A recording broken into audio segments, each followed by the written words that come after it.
Hi everyone.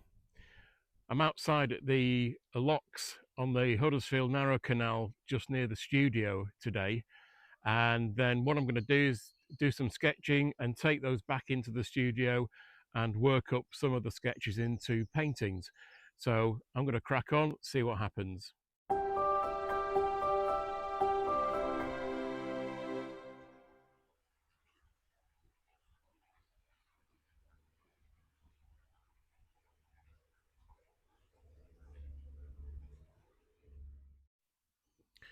So what you can see me doing here is I'm working on one of a series of paintings of the Huddersfield Narrow Canal, which is, as I said, just behind the studio here.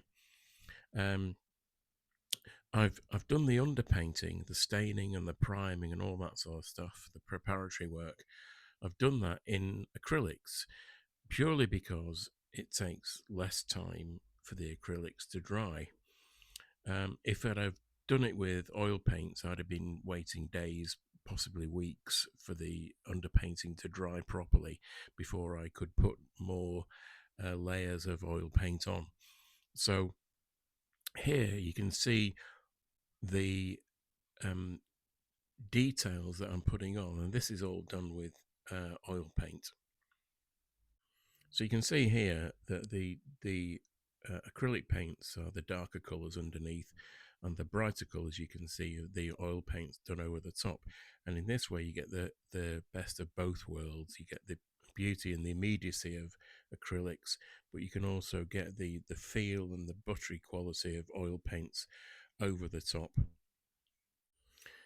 The oil paints, once you get used to them, they're really beautiful to use, and I would urge anyone who hasn't used oil paints before to perhaps start with in this way, to put the underpainting down first and then go over in oils on the top.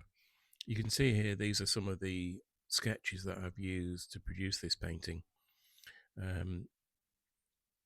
There's a charcoal tonal painting and then a more looser pencil sketch as well, which I'm using to put together a sort of mashup of the two sketches.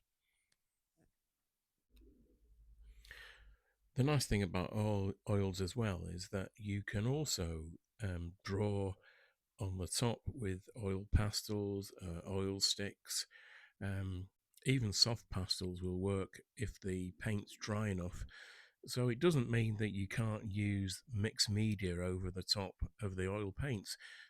It works with pretty much everything.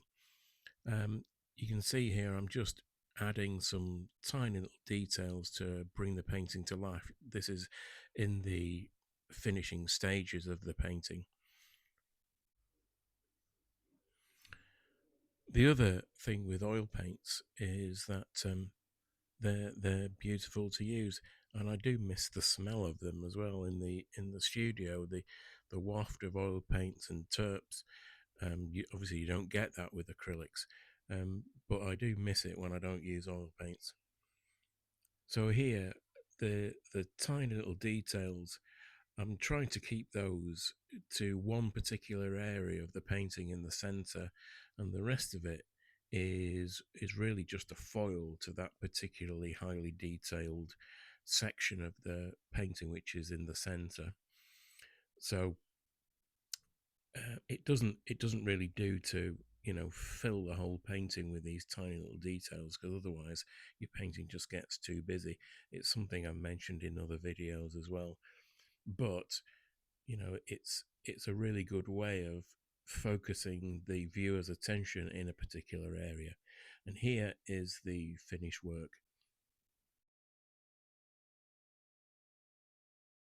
My online course is still up and running. If you want to check that out, I'll put the link below. Don't forget to like and subscribe to the channel, and I'll see you soon.